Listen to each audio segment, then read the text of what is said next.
Hi, everyone, and welcome to our webinar. We're going to wait just a couple more minutes to have people join us, and we'll begin very soon. Thank you.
Good afternoon, everyone. I hope you are all experiencing yet another glorious October day.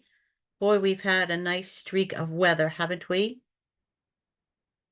My name is Julie Evans. I work with the Northern Forest Center, and I want to welcome you to today's webinar and discussion on forest pests. For those of you for whom the Northern Forest Center is unfamiliar, we are a regional organization that works across the Northern Forest region, across the northern areas of Maine, New Hampshire, Vermont, and New York. Our programs work at the intersection of forest stewardship, forest-based business development, and rural economic development.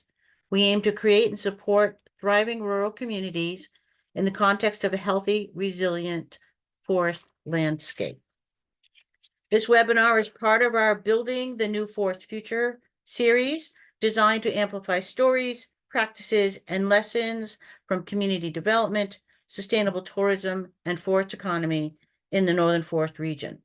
This webinar is being recorded and will be shared with you via email later this week. I want to begin by thanking my colleague Kendall, who is running things behind the scenes today, always a critical component of a successful webinar. So today we are going to talk about forest pests. What is a forest pest, and why do we need to talk about them? Today we welcome 4 experts who will help us understand pests and pathogens that impact our trees and our forests in the Northeast. We'll hear about specific insects and diseases that are posing a threat to some of our trees. We'll learn about current infestations and the spread of those insects. But we'll also learn about where insects and diseases come from, a myriad of state and federal programs that address them, and what we should be doing to help. First off, we'll introduce our panelists, and then we will get into presentations. We will begin with presentations by our 4 panelists. Then the 4 panelists and I will come together for a discussion. And then following that, all of you participants will be able to ask questions. Please put your questions in the Q&A. That works better for us than if you put them in the chat. So today we have with us Kyle Lombard. He lives and works in New Hampshire for the state.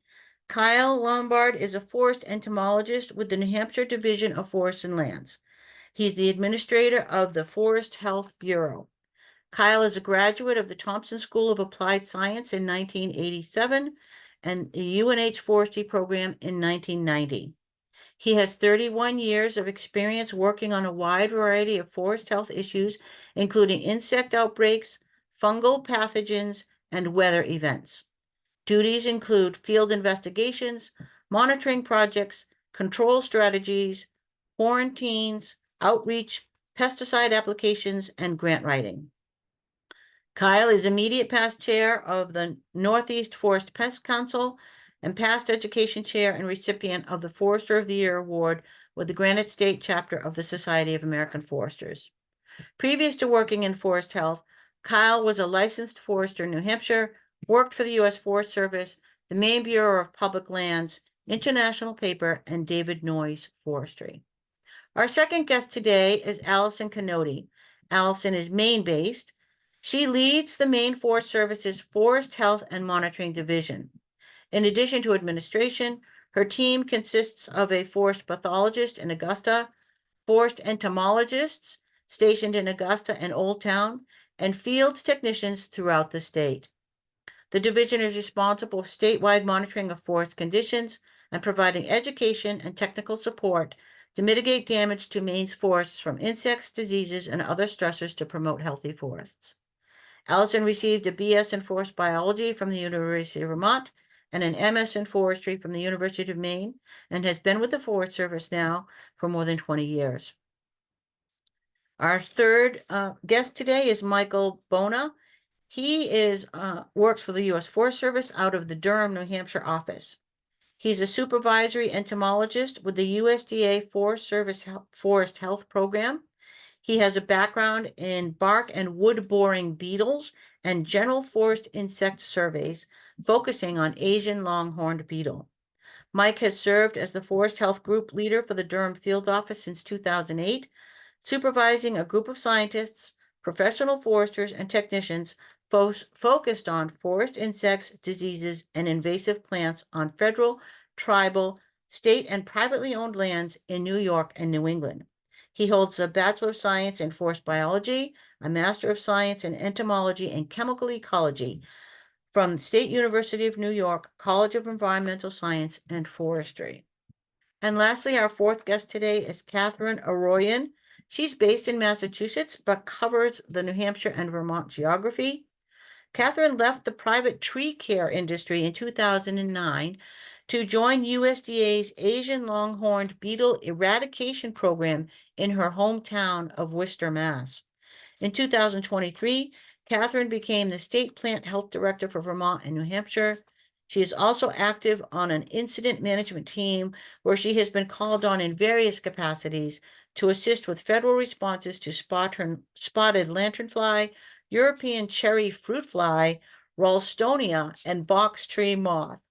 Kathryn has a BS in urban forestry from UMass Amherst. And I have to say, that page of reading for me was a mouthful, of course.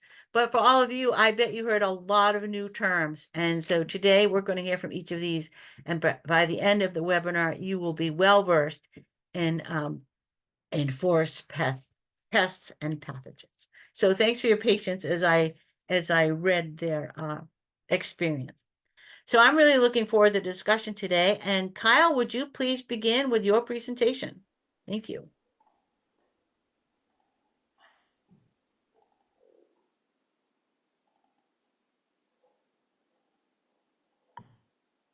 Okay, let's see. Julie, can you hear me? Yes, we can hear you fine. Thanks, Kyle. Okay, I just got to figure out how to forward the slides. Oh, something's happened there. Oh, there we go. Okay. Good afternoon, everybody. Thanks for having me. I thought what I would do for my short introduction presentation would be to just look at two major forest health issues, one from the past and one current one. So just so we can look at some similarities and maybe at the end talk about what the community can do to help sort of prevent them in the future. The slide you're looking at now is from 1917. This is when the Forest Health Program got started in New Hampshire. And the issue at hand was white pine blister rust. And what this gentleman is doing in 1917 was pulling black currants out of the ground and hanging them in a tree to kill them. And white pine blister rust, the life cycle has to go through an alternate host. And so the control for blister rust at that time was to pull the alternate host out of the ground and break the life cycle that way. And so white pine blister rust is not native to North America. It's native to Europe. But at the turn of that century, around 1900, late 1800s, early 1900s, a lot of our farmlands were being abandoned, and there was a really, really big effort to plant white pine all over New England. And the seedlings and the nurseries could not keep up with the demand for seedlings. And so we brought seedlings from Europe, and they were infested with white pine blister rust. And it became a huge problem because white pine is the king of the forest industry back then, and it still is today. In the early 1900s, there wasn't really a lot of cardboard out there, and everything was boxed and shipped in white pine boxes. And for many decades, we cut over 1 billion board feet a year in New England of white pine. And so it's a big deal when when a pest is killing off the sort of the king of our industry. And so we put a lot of effort into controlling white pine blister rust for decades. I just had to show that picture of the helicopter of 1953. That was a state-of-the-art aerial survey for looking for ribes in reverting fields back then. And, helicopters had only been invented in the 40s. And so in the 50s, we were using state-of-the-art equipment to look for ribes, and we were controlling them with herbicides, and we were getting rid of them by pulling it. In my office today, I have 3 filing cabinets full of receipts where we used to bill the towns for the ribes control work. Millions and millions of man hours went into controlling this disease. Today, the issues again are all invasive. They're all from other continents: Asian longhorn beetle, hemlock woolly adelgid, red pine scale, beech leaf disease, and emerald ash borer. And I thought I would just quickly go through emerald ash borer. It's sort of the elephant in the room currently in New Hampshire. It's the pest that we spend probably the most amount of time on, and it's today's version of a chestnut blight or Dutch elm disease.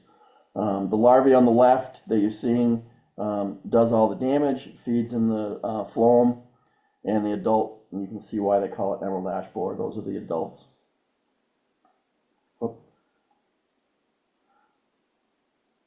So it's native to China and Mongolia, and it made its way to North America in a pretty interesting way. I think it's really interesting to know that a ship in the Atlantic Ocean has the ability to make it to Detroit through a series of different locks. The Atlantic Ocean is 600 feet in elevation lower than Detroit, but through that series of locks, we can bring material from all the Asian countries into Detroit, and that's how EAB got here. This is a cargo ship or a ship going through the locks in New York. And this is the issue. Back in the day, not now, there's a lot more regulation today, but back in the 90s, 80s and 90s, all the dunnage on these ships was just scrap wood they found in wherever the country was that they were shipping from. And you can see a lot of that stuff has bark on it. And so it comes infested. And when those ships unloaded, there's tons of wood material that just gets plowed over the side. And it creates infestations in the new countries, in the new continent. And so this is what emerald ash borer looks like. The picture on the left is the first year infestation. Picture on the right is the bark peeled off of a tree that's been infested for probably 4 years. And you can see why no trees survive emerald ash borer. Eventually the population of larvae gets so large, there's no cambium left. The phloem and the xylem is completely chewed away, and there's just no opportunity for the tree to live. So what's at risk for ash? This is a heat map of the ash in New Hampshire. The hotter the reds, the more ash there is. And just to be really quick about the statistics, if you're into economics, these numbers are from the Forest Inventory and Analysis website that you can do queries in their website. And there's 28 million ash trees in New Hampshire, over 5 inches in diameter. And so if you look at their saw log pages, and you look at the volumes of sawlog for white ash, and you convert it to today's, multiply by today's stumpage prices, and it's $230 million to the landowners that's standing on the stump right now that will eventually be killed by emerald ash borer. So what are we doing about it? So here's the map on the right is the towns that are infested with EAB that we know about. This past year it has made it to Berlin, New Hampshire. That furthest north green town is Berlin. Map on the left is just two major projects that we're working on.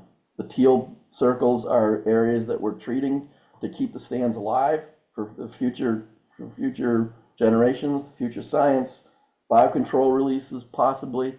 And we think it's important to keep these mature stands that are exemplary ash stands alive. It would have been nice if we had done this. Think about like 100 years ago when chestnut blight was here.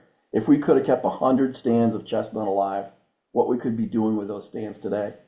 And so that's our theory behind keeping these ash stands alive with pesticides. The purple circles are biocontrol. These are sites, those are sites that that we're releasing 3 different parasitoids, and I have a slide in a second on that. This is the way that we treat the trees that we're saving the ash stands at.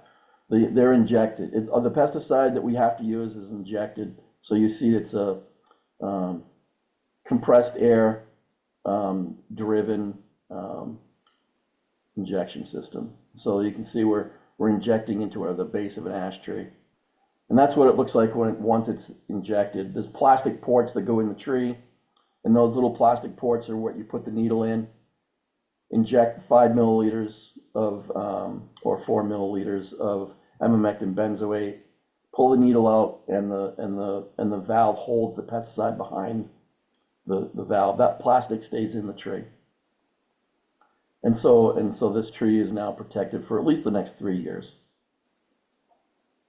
Biocontrol is really the future. Pesticides is just a stopgap, and it's not really a full ecosystem forestry type solution.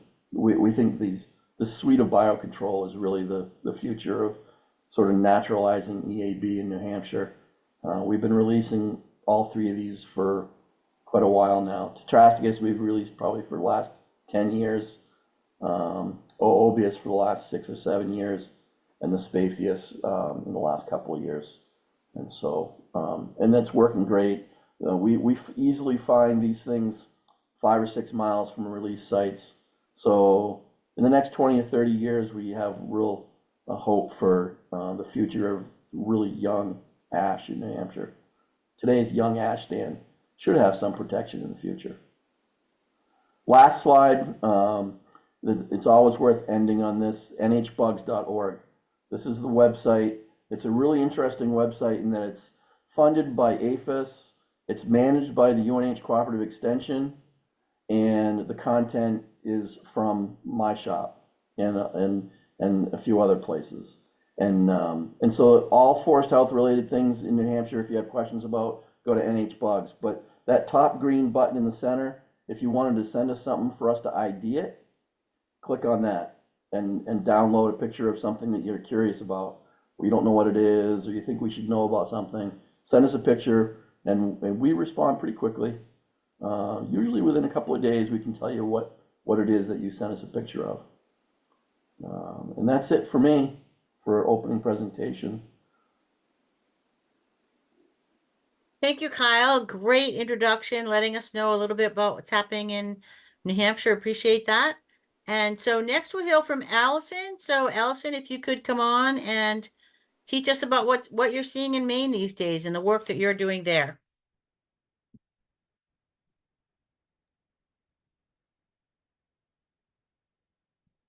Thank you, Julie.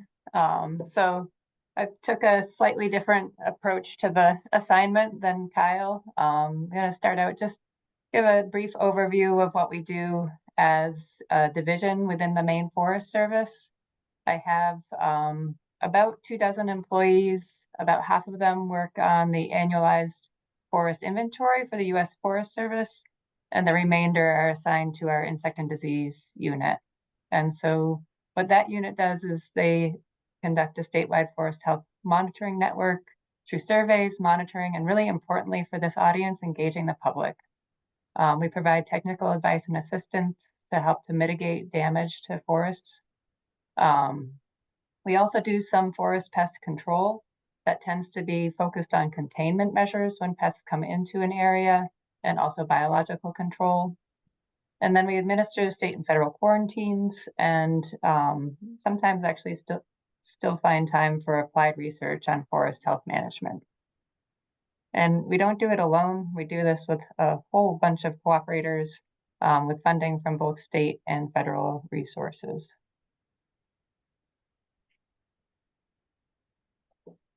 And just to take a little bit of time to touch on a couple of forest pests that we're dealing with in Maine right now, just to provide a little bit of a contrast, again, to some of what Kyle presented. Some of our problematic pests still are native pests. And as Kyle mentioned, a lot of what we have trouble with are introduced invasive pests. So I'm just going to talk very briefly on both spruce budworm, which is a native moth that has significant epidemics. Probably most folks in forestry or engaged in forest economy in this region has heard of spruce budworm due to the last large outbreak, which came to a close in the late 80s. And those outbreaks have real impacts to forest composition and also the forest economy. And the last outbreak is really still impacting how forestry is conducted in Maine today. And then the other one I wanted to touch on a little bit is brown-tailed moth. It's invasive moth is a hardwood defoliator. And in this part of the world, Maine is probably the only state that really cares about it a lot. We have persistent populations in Maine. There are persistent populations in Massachusetts as well, but it tends to be less of a problem. And one of the big things about brown-tailed moth is it does create problems for people. It's a nuisance and also a health hazard. And it does have impacts undeniably to things like your recreation and tourism economy, as well as to forest health eventually. But those have not been quantified. So just briefly, recent spruce budworm activity in Maine. 2024 was the first year since the close of the last outbreak that we had real significant acreage of damage visible from the air. This was in far northern Maine, in that area of the northern forest that folks are concerned about on this call. And what we mapped was about 3,000 acres of defoliation that was visible from the air, contiguous with the outbreak in Quebec. On the ground, we saw pretty heavy feeding on the last year of growth, so the current year of growth, with very little feeding on any other years. And just a brief, again, very brief timeline of what's been happening with spruce budworm since the last outbreak.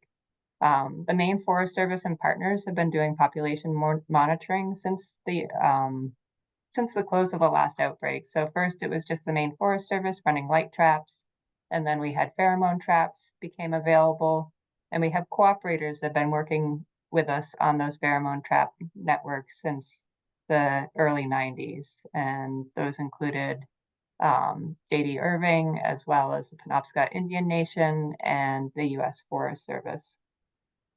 In 2013, we had moth dispersals from the Canadian populations that drove those trap catches up. And it was a kind of a wake-up call, I guess, that, we were coming to the end of the endemic phase of the populations of spruce budworm, and that we could expect an outbreak to begin to develop. And so we came together as a group and formed the Spruce Budworm Task Force to develop a plan for responding to the coming outbreak. And one of the things that the task force encouraged was both proactive forest management and also forest monitoring. So our network of cooperators in those trapping programs expanded to include an additional 15 or so organizations. So really a lot of folks out there engaging in both pheromone trapping and then more recently sampling branches for overwintering larval monitoring as well.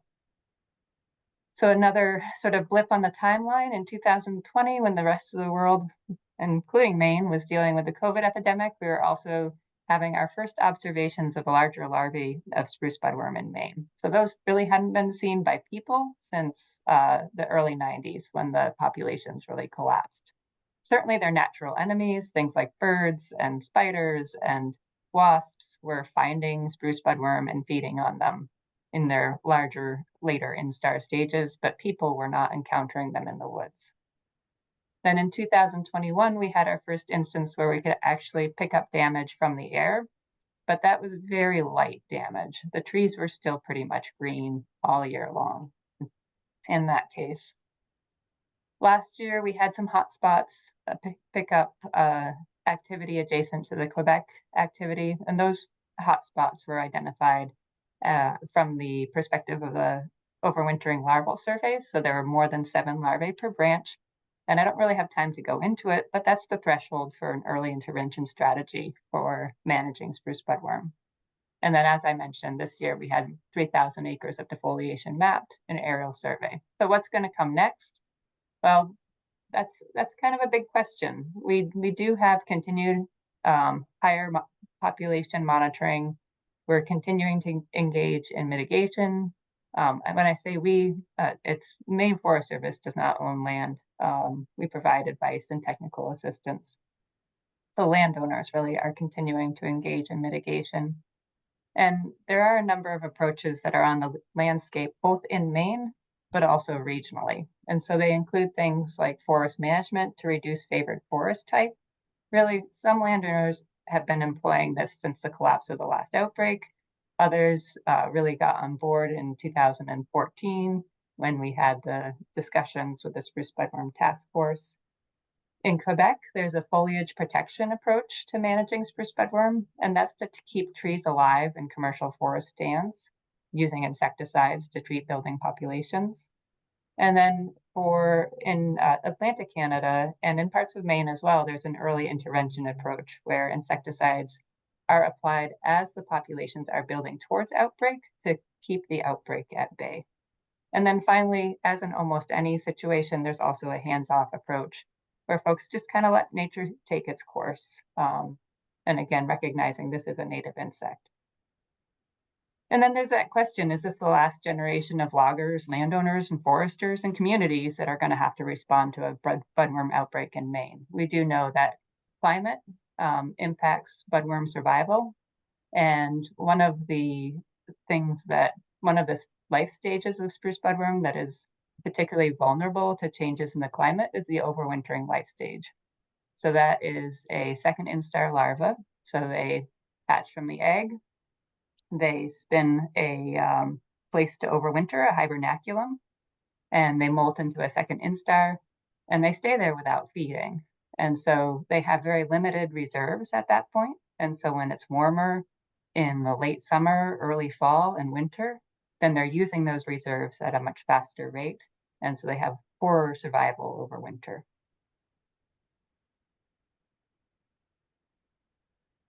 And so to contrast brown-tailed moth, this is kind of a basic introduction for the lucky folks who haven't had to deal with it.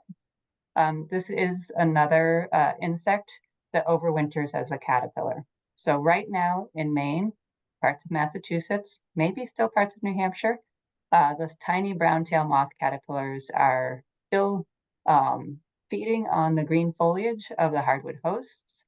And as they're doing that, they're building overwintering webs. And they'll continue to feed, not for very much longer. They'll stop pretty soon. And then as they're feeding, they're strengthening those overwinter webs. They're tying them very tightly to the host tree. They're going to stay in those webs throughout the winter season in a dormant state. And then come early to mid-April, they'll come out of those webs. They'll begin feeding on the hardwood buds even before the leaves are expanding. And they'll feed through June. And as they feed, they grow. And as they grow, they molt. And their molts have toxic hairs that cause a rash in most individuals and can cause respiratory problems if they're inhaled. They turn into pupae sometime in mid to late June, and by late June or early July, they're adults. The adults find each other, they mate, they lay eggs on the undersides of host leaves. At least those are the egg masses that are successful. And then the caterpillars begin feeding on the foliage of those hosts in the late summer. And then in Maine, we have been experiencing a pretty severe outbreak of this pest. That's putting it mildly. It's really a historic outbreak as we look to the past of brown-tailed moth in Maine. Probably the only time we saw populations on such a broad expanse hitting such a wide area was in the period when the insect was first introduced to the state. This past year, we actually had quite a reduction in acres mapped for damage, so that is good news. But as you can see, we've had some real fluctuations even in the midst of this outbreak. So we do sort of hold our breath that perhaps we're getting towards the tail end of it, but try not to get too hopeful about it.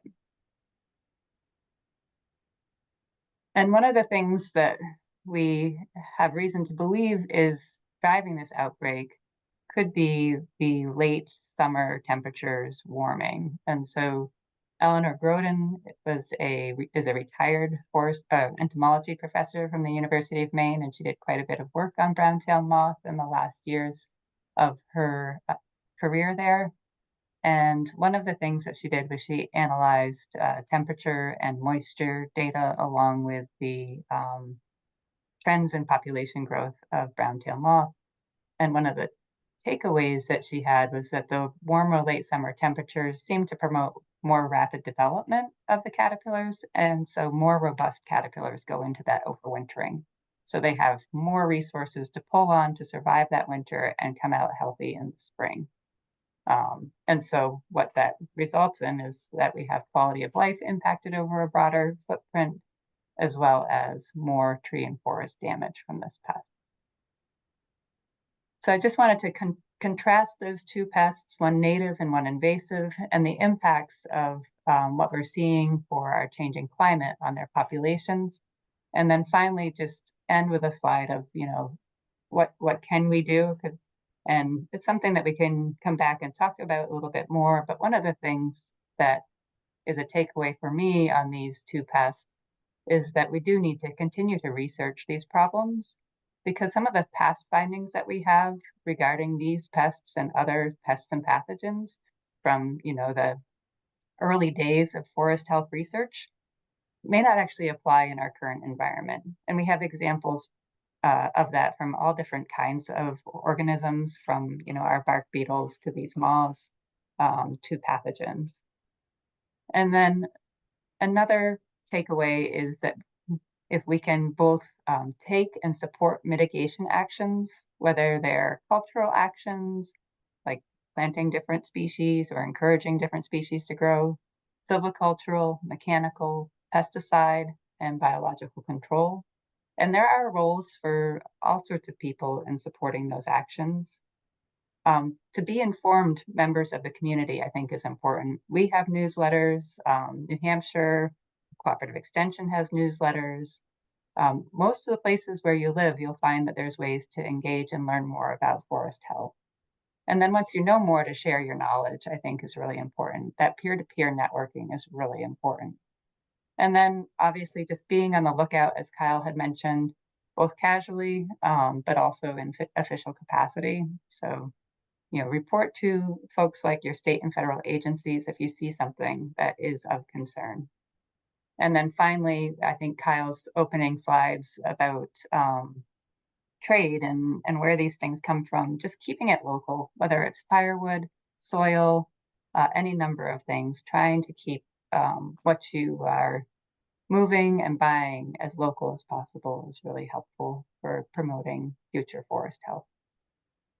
And that's what I have. Thank you, Allison. That was a great comparison of two forest pests, and also I appreciate the introduction to how we can be thinking about things. So thank you very much. You're welcome.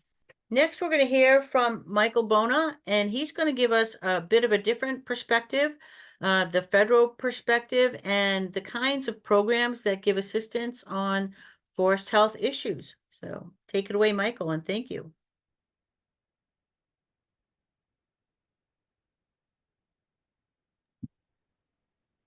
All right. Well, thank you again. Good afternoon. Thanks for having me.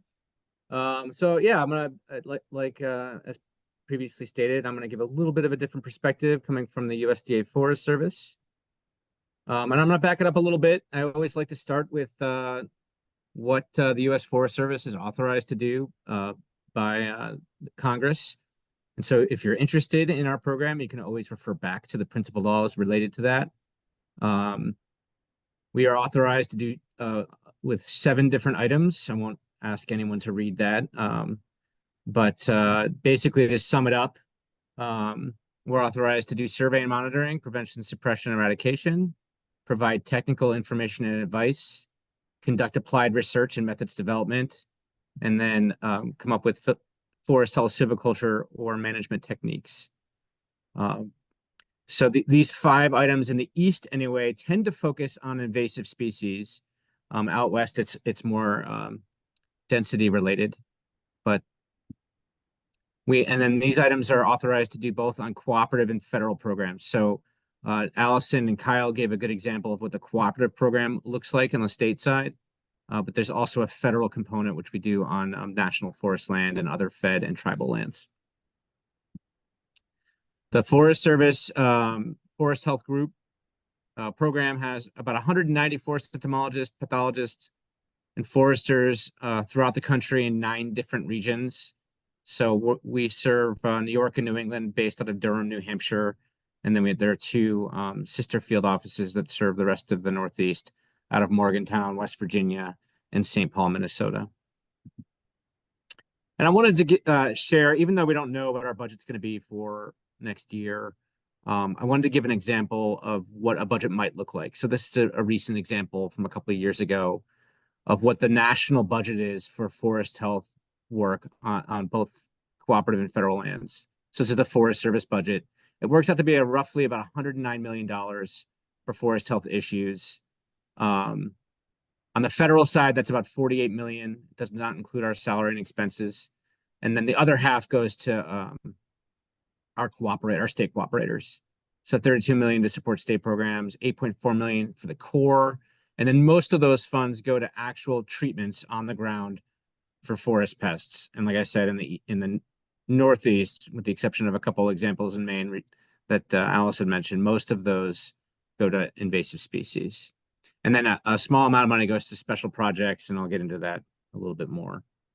We did get a boost recently from the bipartisan infrastructure law that provided $200 million nationally for invasive species work. That was split similarly as our normal programs. It was split 50-50 for federal and cooperative lands. So that worked out to be about $20 million a year for 5 years that we can spend on invasive species, split between federal and state partners.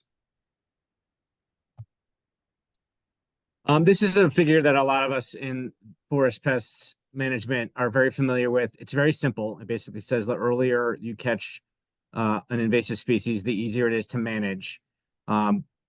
But I like to bring it up because it also serves a simple way to describe how we spend those limited resources that we receive in annual appropriations. So the Forest Service, USDA Forest Service, works mostly in the prevention and long-term management of forest pests and invasive species. Eradication is rare, but when that does happen, that's usually a regulatory issue that is led by USDA APHIS, which is a regulatory agency. You'll hear a little bit more about that from Kathryn in a few minutes. And they are also involved in containment when it comes to regulated species. So for survey and monitoring and early detection, it's a big chunk of our program. I've broken it down here into kind of 3 categories. We do remote sensing for forest health issues. Allison shared that aerial survey of spruce budworm. We also do a lot with satellite sensors. to look for forest health issues, invasive species, and try to capture them at a point where they're still manageable. We do a lot of trapping surveys for general and specific forest pests. We do firewood surveys, we survey arboreta, then we do pest-specific surveys with traps, like for southern pine beetle and forest tent caterpillar and oak wilt. This is to try to detect these species early enough so that we have more management options. And finally, we'll conduct visual and plot surveys to monitor forest health conditions of things that are more established. So I mentioned trapping. The big federal program that a lot of the states participate in is something called Early Detection Rapid Response, EDRR.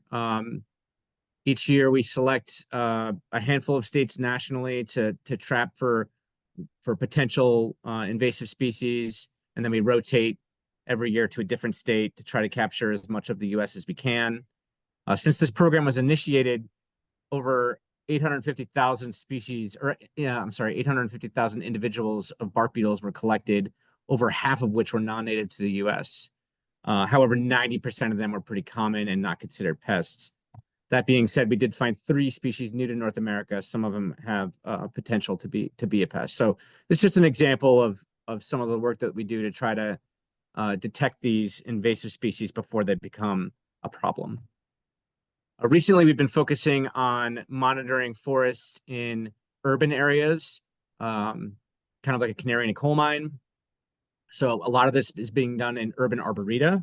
So these arboreta have really diverse species of trees planted, are often located relatively close to a port.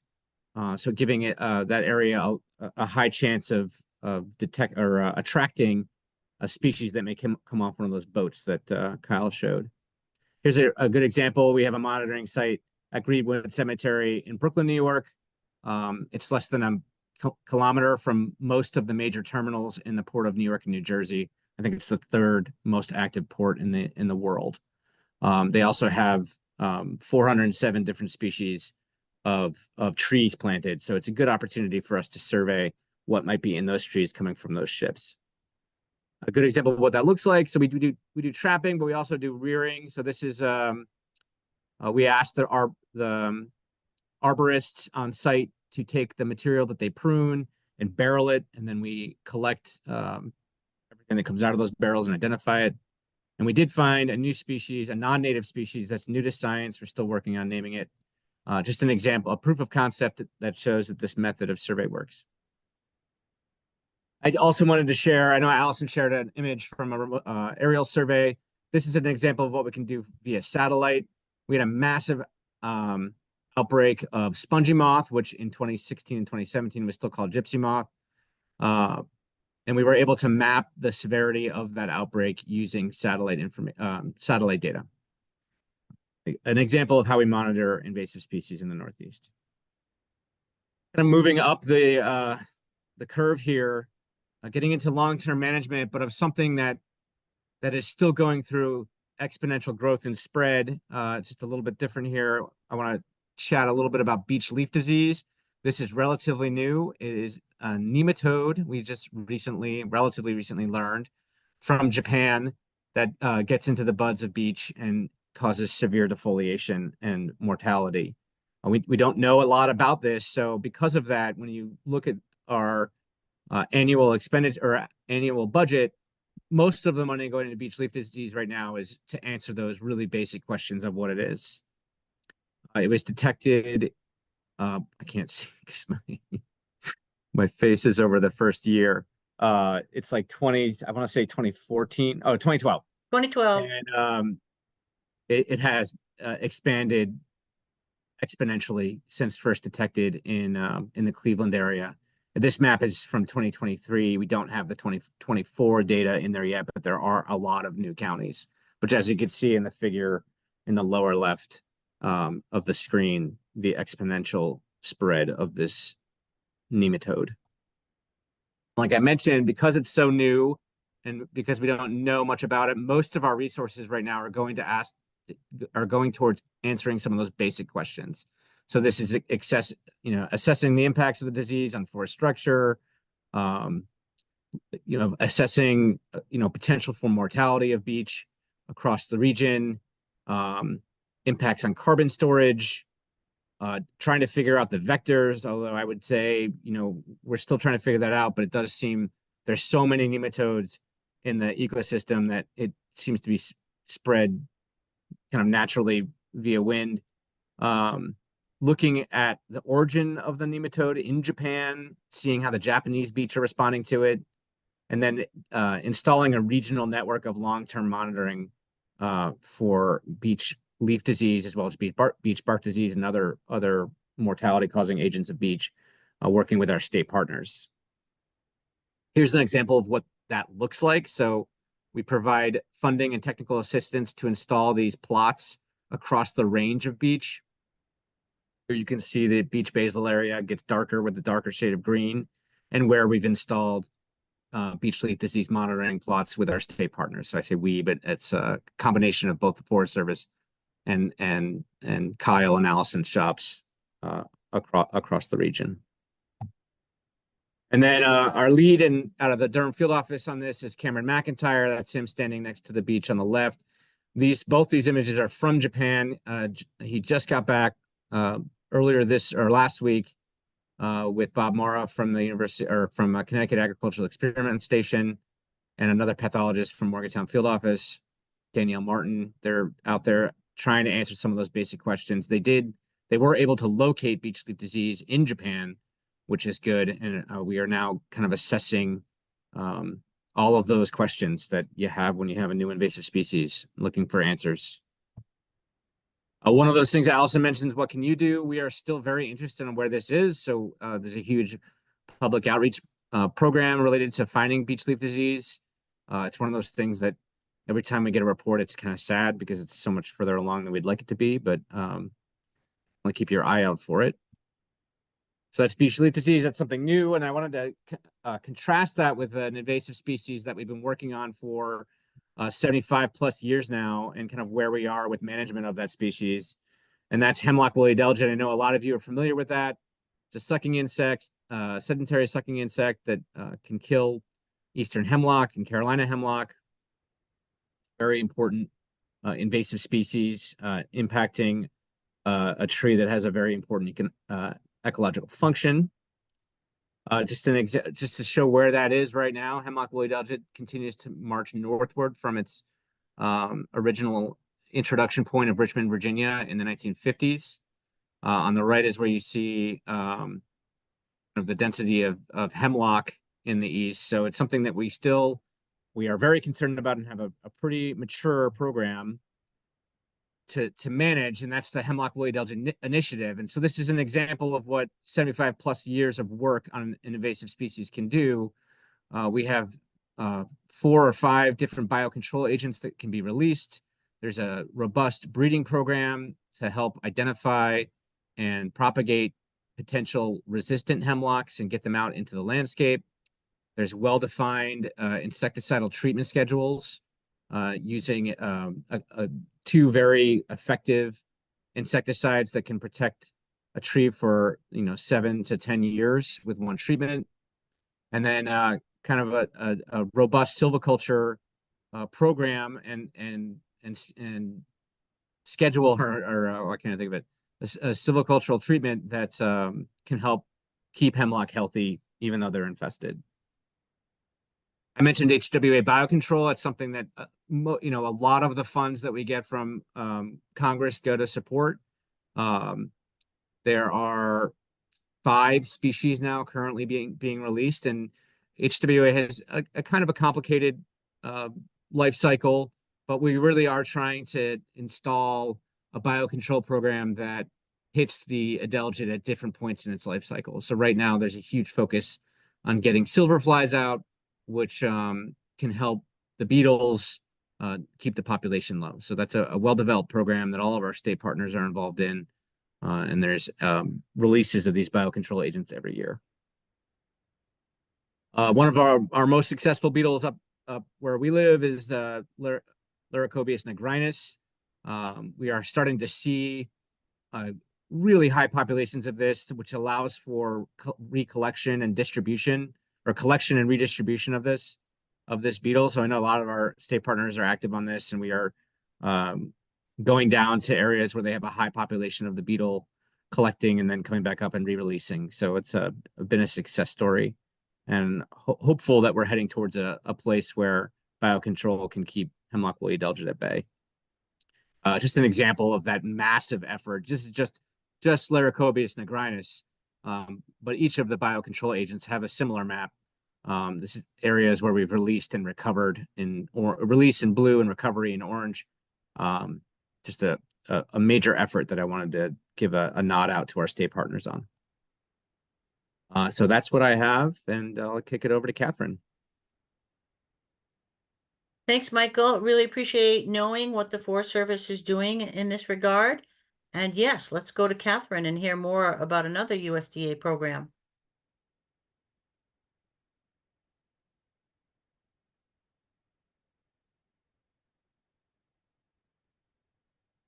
Kathryn, can you get on camera? There we go. Hi. Thanks, Julie. Hi, thank you for having me, and thank you, fellow plant lovers, for joining us today.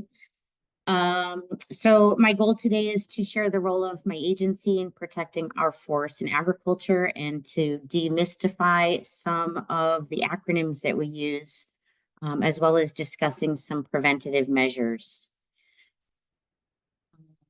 So you just heard from Mike Bohne. So he's from the Forestry Service, which is a sub-agency of USDA, one of 29.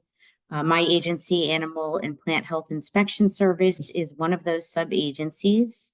And others you may have heard of include Natural Resource Conservation, Food Safety Inspection, just to give you a little bit of background about how large the agency is. So Animal Plant Health Inspection Service is further divided to better focus on priorities.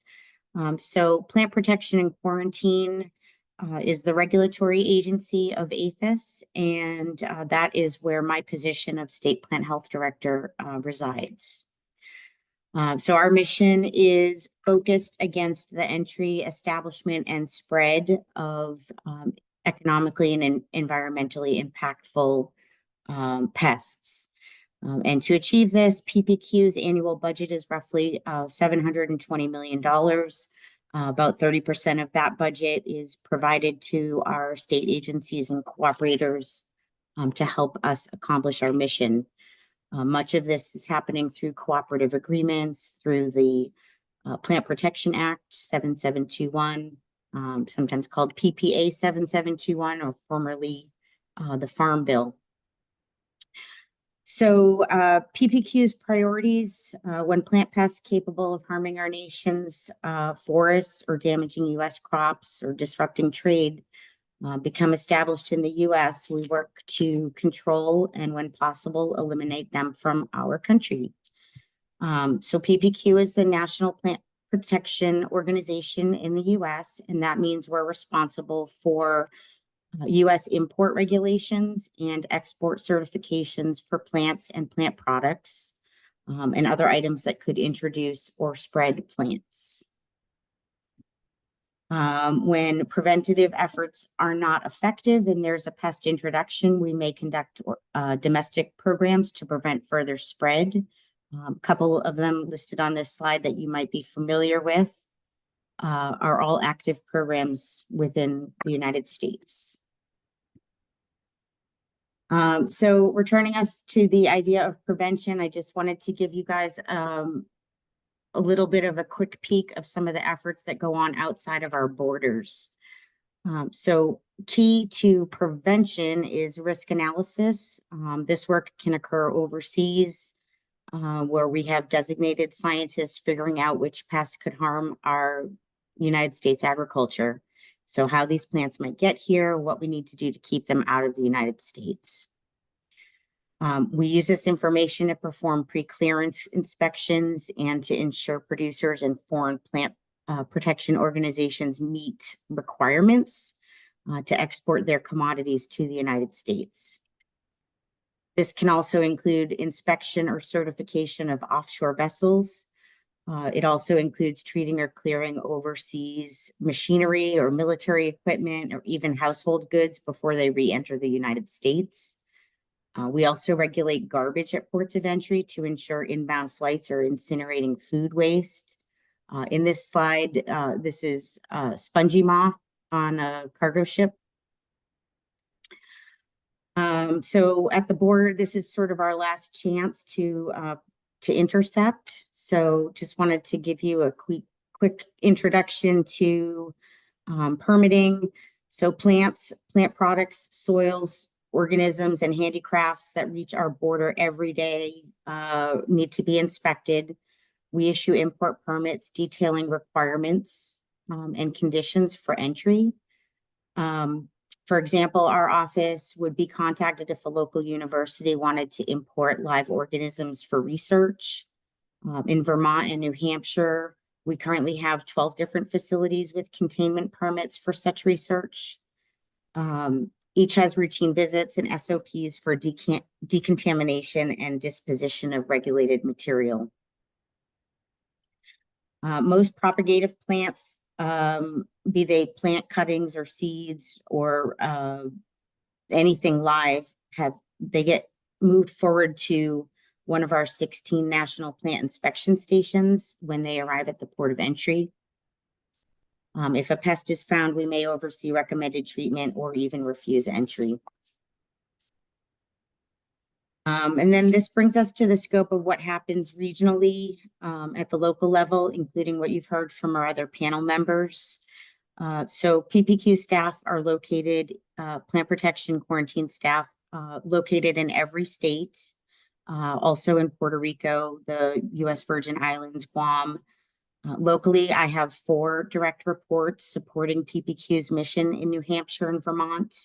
And on a daily basis, they could be doing a number of tasks. In this photo, we have an officer monitoring for smuggling of plant and animal products. He's conducting a risk-based inspection.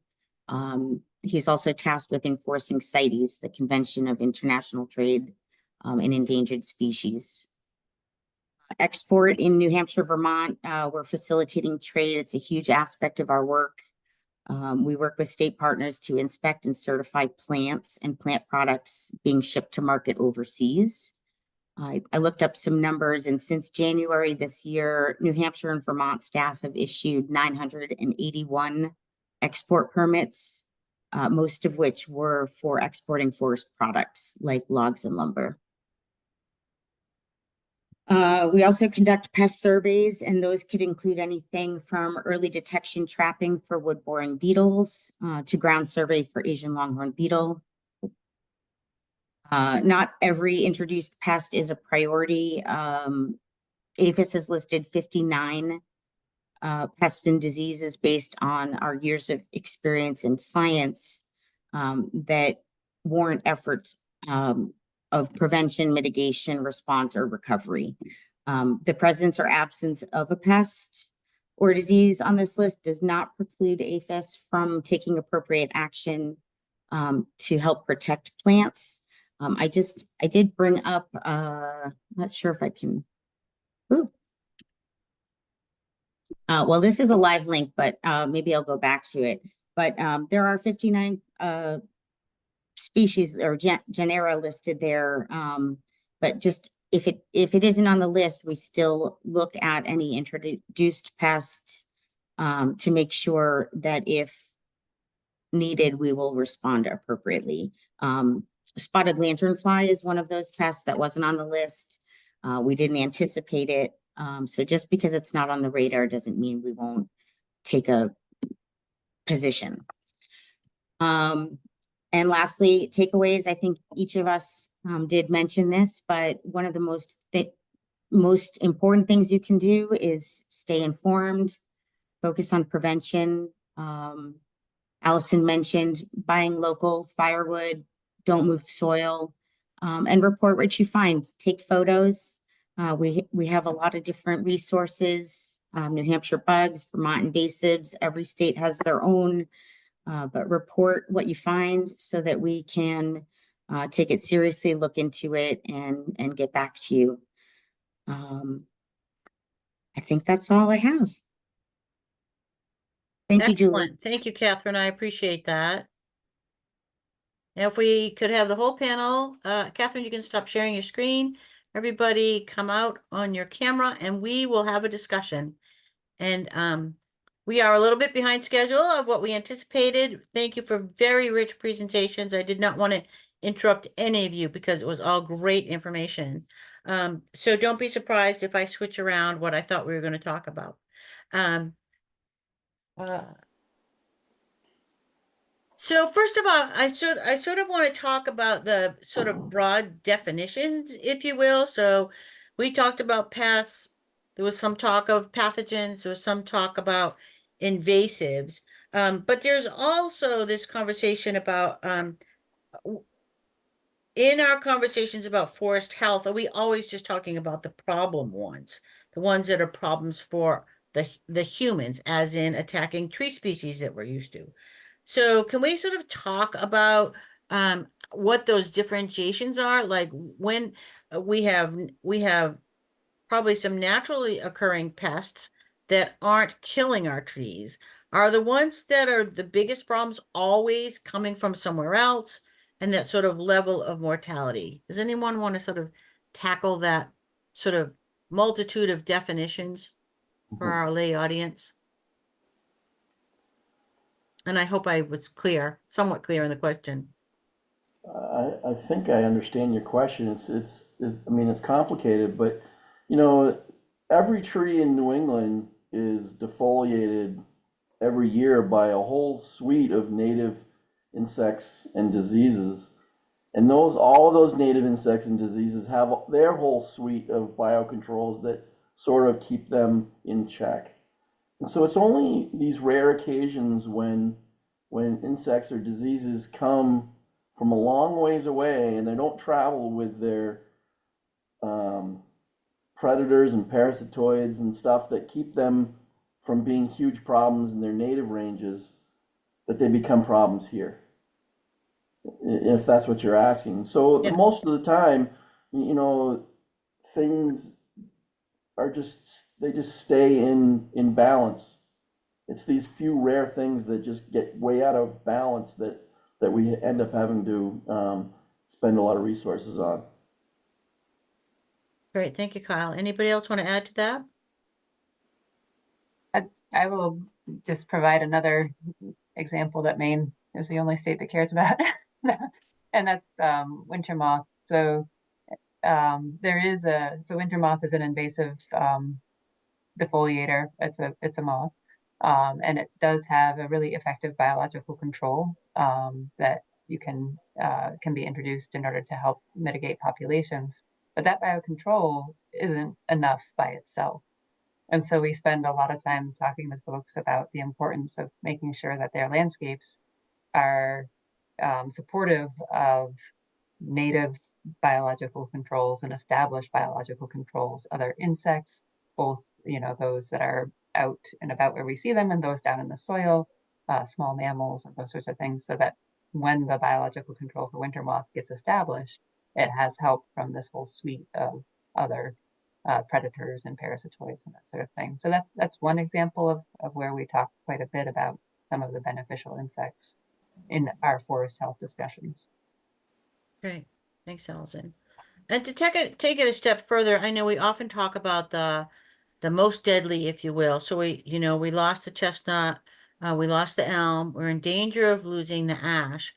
Can you talk to us a little bit about those pests that aren't necessarily going to kill all the trees, right? So there are pests and pathogens that will defoliate for a year, but the trees can bounce back after a year. If you defoliate for 3 or 4 years, less of a chance, of course. So can we talk a little bit about sort of the deadliness or the mortality rates for some of our, maybe some common examples of the big ones and the not lethal ones, if you will? Well, Julie, I think it comes back to a little bit about what Kyle was saying, where there's a threshold. So there are going to be environmental impacts on the yearly basis based on weather results, Yep. right? So if we're in a drought, Some of the trees that are getting impacted by native insects may be further impacted or more than usual. There are so many native insects. I don't know if I would go ahead and get naming to them, but it tends to be these introduced species that give us the bigger impact because we don't have predation. There is no known Right. control. And I see a lot of chat in the question box, so I don't know if you'll go to all of them, but I just wanted to give an overarching response to some of the trends I'm hearing there. There are so many distinctions in the way we refer to these insects or diseases and pests, so something can be native and still be invasive. Something can be non-native and not be invasive. Right. And I don't think that there is a trend to not call something invasive if it is, but I have noticed a more heightened sensitivity to referring to invasive insects and calling them, say, Chinese or Asian, or sort of bringing that denigration to a group. So people might be hearing a little bit more sensitivity to that. Non-native is a great way to get around saying some of that stuff. Thank you, Kathryn. I appreciate you addressing that. That's great. Good. Much of the center's work in our region, of course, is based on the region's forest economy, using our native tree species for wood products that our society needs. What are you seeing on the horizon that will impact the forest industry in the region? We've talked a little bit about EAB and what it will do to the ash. And I know that, Kathryn, you talked a little bit in your presentation about exports, but what would you say about our tree species that are important lumber sources for us? Well, briefly, for export work, mostly what I'm seeing leaving New Hampshire and Vermont are oak species, ash species, and pine. And the countries that we export to all have requirements just like we do. So some are looser and some are a little bit tighter on their regulations. So a lot of the wood that we export still has some value even if it's damaged, if it's been heat treated. So that's great. But I am seeing some concern among exporters about the value of their debarked ash logs, because most of the countries that are importing the ash logs do ask us to certify that it's emerald ash borer free, Aha. which can be a challenge. However, in the debarking process, we try to regulate that a little bit more to get rid of some of the xylem and phloem where we see the damage. But as regionally, as these trees start to die, then their value becomes much less and less because they need to be cut before they're fully dead. Right. Thank you. I was Anybody else gonna- on a question? Go ahead, Michael. Oh, go ahead, Mike. Oh, I think Allison had something, then I'll follow Allison. Okay. I was just going to mention oak wilt because that's one that, I mean, so Kathryn mentioned it as one of the big exports from the region. And I see that, on our horizon. That's one of the ones that I, really do worry about. We really try to push with our public audience to help with recognition, and early detection of that particular disease, because it will be, fatal to a lot of red oak. It can be mitigated, you can try to contain it, but it will also probably impact exports and movement of harvested logs throughout the region. I was also going to say oak wilt, so thank you. We've already run into that once in New York, where we've had the Canadian government come back to the state of New York, asking for what they're doing to mitigate oak wilt to make sure oak logs could still leave the state. And they do have a robust surveillance program and mitigation program in New York to put the Canadian government at ease. So that's great. We have focused a lot of our effort on early detection of oak wilt using new technologies, working with the states. That includes trapping for the knitted dulid beetle that's kind of a lazy, I've heard described as a drunk beetle because of how clumsy it is. But they do transmit the pathogens, so we've been trapping for that using metabarcoding DNA technology to try to identify the oak wilt pathogen from those trap samples and improving upon that process. So it's a good example of using new technology to detect an invasive species early so that you have more options for mitigation. Julie, you're asking an economic question to 4 entomologists. I know.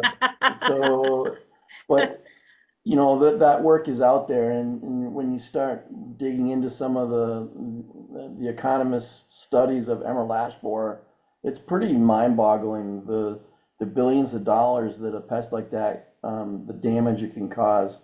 There are studies out there that show the reduced house value of an urban community that has EAB, all that shade that's lost, and the increase in the electrical use, the devalue of the home values, the transplanting and the takedowns and the removals and the treatments and the replacements, and then there's the forestry values that are lost.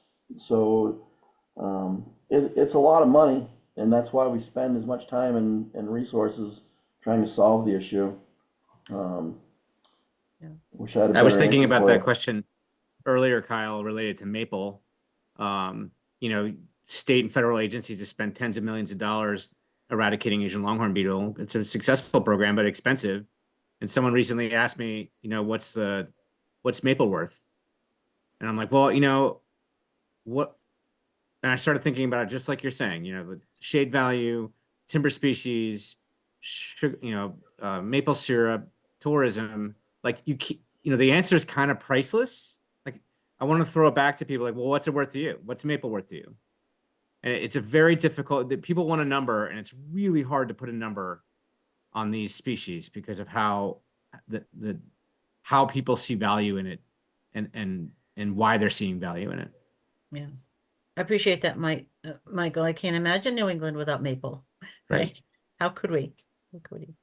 Allison, do you have any historical understanding of the spruce budworm situation back in the 1980s? Pleased to see it's not so far very well spread on this particular cycle. I know there was a lot of salvaging done back then, but that's significant economic dollars if we're losing huge swaths of fur.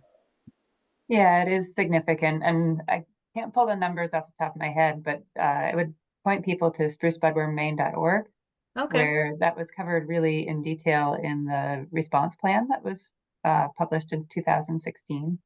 But the impacts go beyond the economics as far as that's concerned. I mean, so when you think about what we are asking for from our forests today, it's a lot. I mean, it's always been a lot, right?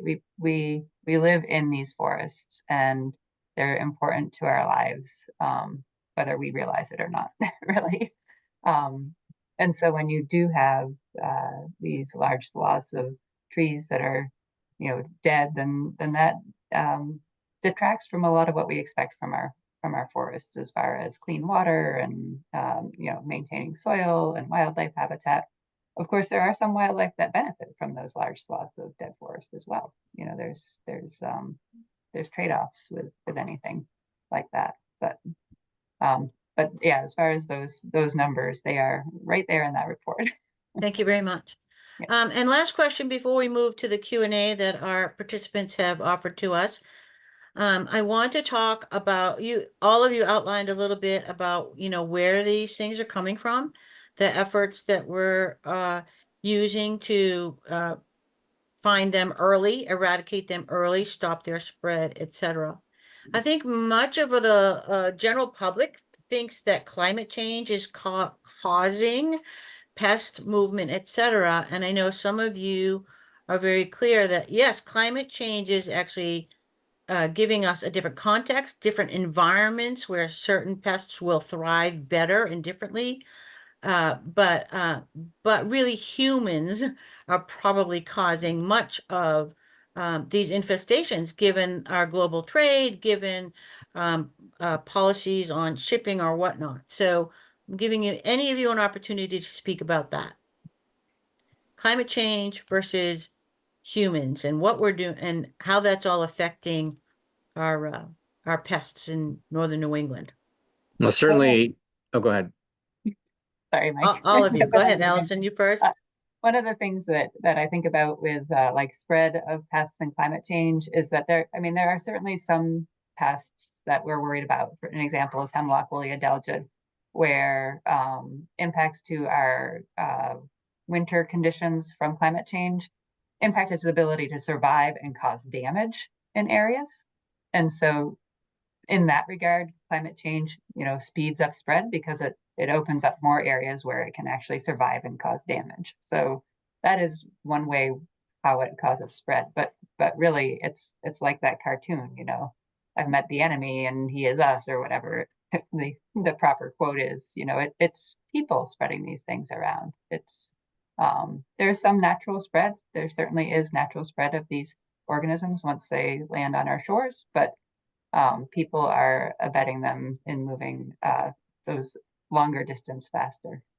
Thank you. Michael and then Kyle. I was just going to add to for climate, one place we are seeing climate assisted movement of a forest pest is with southern pine beetle, a species that had never been detected north of southern New Jersey in history, is now killing trees in Long Island and now Martha's Vineyard and Nantucket, and we've been trapping it in Maine and New Hampshire. So it's certainly, that's an organism that has a long history of management in the South. We know a lot about. And so we know what temperature kills that insect, and we just don't see those lethal temperatures anymore in the winter. That lowest winter minimum hasn't been met in a couple decades, and so for that reason, the beetle is able to survive in a climate that it's never existed in before. So we're evaluating that. What is that going to mean for the rare pitch pine ecosystems in northern New England, as well as jack pine and actually white pine? So it's just a good example of how climate can factor in on a native species that's acting invasively. And then I'll add that you look at something like spongy moth, it's an invasive species that defoliates oak, but it needs drought. Really, it thrives on stress. So Okay. if climate's going to create those situations where trees are stressed out, it creates an opportunity for invasive species to take hold. Very good. Thank you. And Kyle? They've hit on the important stuff pretty well. Okay. There's winners and losers with a changing climate. The climate's been changing for thousands, millions of years. It's always been changing. Right. And so as we open the door to pests to move into our climate, there are lots of insects and diseases moving out of our climate. So there's always winners and losers. Saddle prominent, sugar maple borer, spruce budworm, those are all things on the decline, likely because the climate doesn't favor it anymore. The climate didn't move all these things from Asia. The climate didn't drag beech leaf disease here. We did, and then the climate just is part of the habitat. And if the habitat is favorable for it, then it gets established. Very good. Thank you all for that. So we're going to jump to the questions on the Q&A. I'm going to mix and match them a little bit. Let's talk about biological control. We have a couple questions about that. First being, teach us about how these are tested and before they're put into place, and then to when do we see unintended consequences of putting in biological controls to get at some of our forest pests? Who wants to take that on? Let me start, and then I'll pass it off to Mike and Kathryn. I mentioned biocontrol as a state program, in that we release biocontrol for several different things, but it's all been, none of those tests and the studies to approve those releases are done at the state level. We only release things that have been tested and approved safe for release by APHIS. So the Animal and Okay. Plant Health Inspection Service does the testing for those things, like the 3 parasitoids that we release for EAB. They go through pretty rigorous host specificity testing to sort of prove that if they can't complete their life cycle on EAB, then they're not going to complete their life cycle at all. And so we rely on APHIS to provide us with what we are allowed to release. And then we release that. So Mike or Kathryn can take it from the federal level. I mean, I certainly empathize with the spirit of the question, because there are some pretty epic failures with biocontrol over the past 150 years. There's a reason why we don't see Luna moths in the summer like we used to, and that has to do with a release to try to control spongy moth. Oh, And so, because of those failures, honestly, these safeguards exist. And not to say that like a mistake like that couldn't happen again, but I think it would be very difficult. The amount of time and rigor that goes into testing these biocontrol agents, I think a lot of folks are impatient with, because they want a solution faster, but USDA won't release them won't take them out of quarantine for release until they're absolutely positive that, based on the current science that's available, there won't be unintended consequences. The EAB is a good example. Hemlock woolly delta is a good example. We had a situation with HWA recently where, because of the genetic testing we now have, a biocontrol facility had contamination from another species, beetle from Japan, and it just shut the whole thing down. And we were unable to use those genetic tests even 20 years ago. So I feel confident in the labs. It's a partnership between USDA and a lot of the agricultural universities in North America to test these biocontrol agents, and the genetic testing's really made it a lot. I have a lot of confidence in it because of the genetic testing. right. I'm fairly removed from the process. I mean, we have divisions that are doing science and technology. Mike has much more exposure to that. Okay.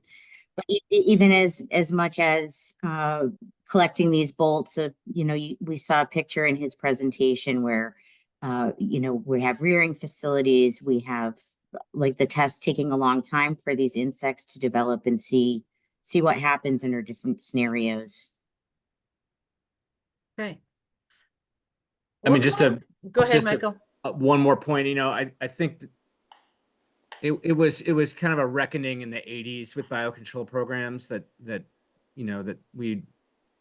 needed to be more rigor, and we wanted to avoid this non-target impacts of biocontrol. And I think that, at least in the world of forest pests, our colleagues have answered that call, and I'm pretty confident with those established biocontrol programs.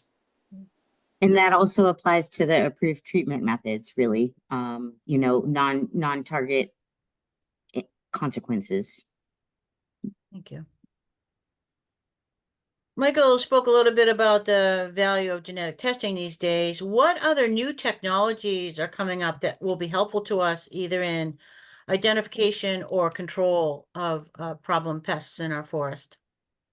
Are we able to use drones in terms of some of our surveys, or what are some new technologies that either we're already engaging or that are right on the cusp of being useful that could use some sort of push into the mainstream or What are some new tools we've got?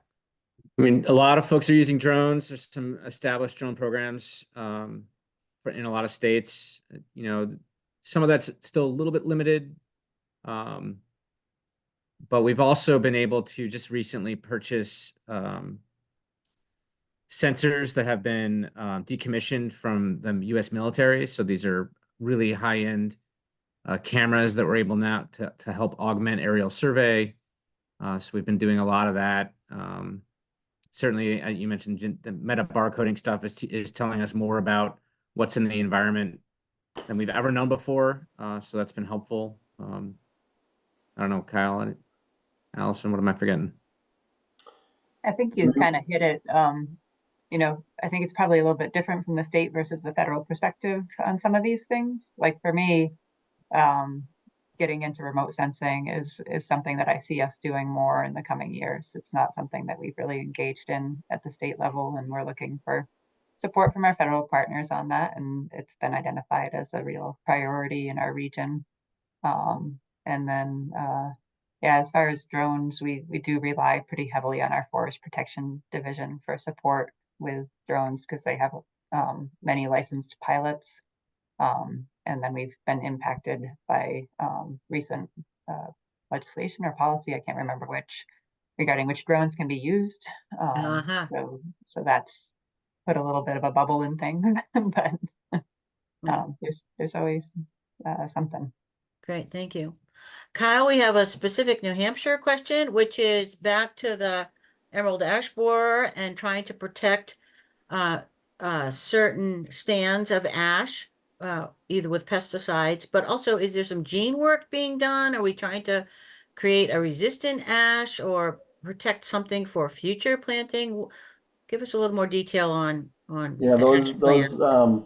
those sites around the state that we've protected with pesticides can be used for a variety of things, and we have collected seed from those sites, and that seed has gone to the national repository, and we've also started planting that seed of the state nursery for various projects for reforesting some of these areas where biocontrol is now established.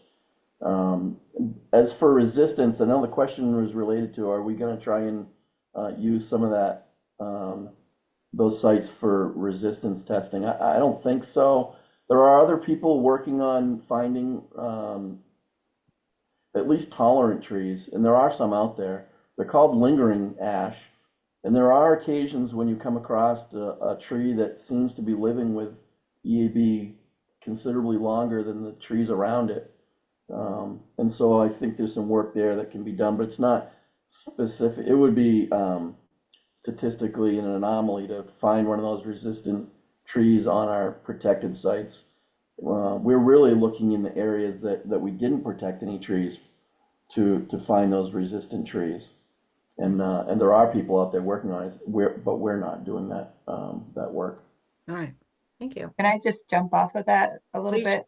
quickly. With the beech leaf disease question, just Yes. that, you know, there's a question about whether, you know, the beech leaf disease is pretty devastating. Is there any reason for hope? And I think that Kyle's comment on emerald ash borer is kind of a good example of reason for hope, because probably if we had this panel 10 years ago or 15 years ago, we might not have been talking about finding those lingering ash in the forest at the same rates as we're talking about them today. So I think that it always looks pretty grim at the outset, and often things don't end up quite as bad as we expect. Thank you, Allison.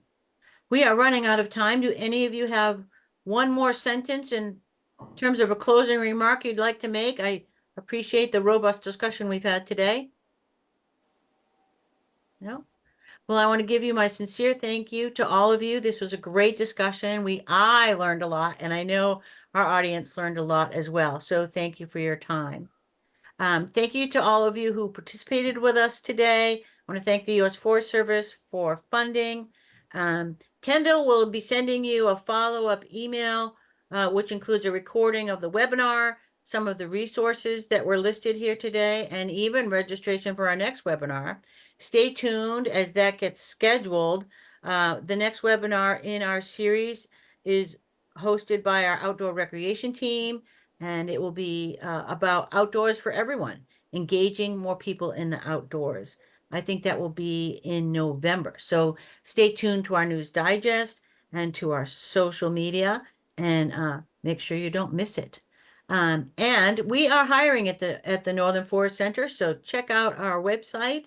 We're looking for a director of forest programs.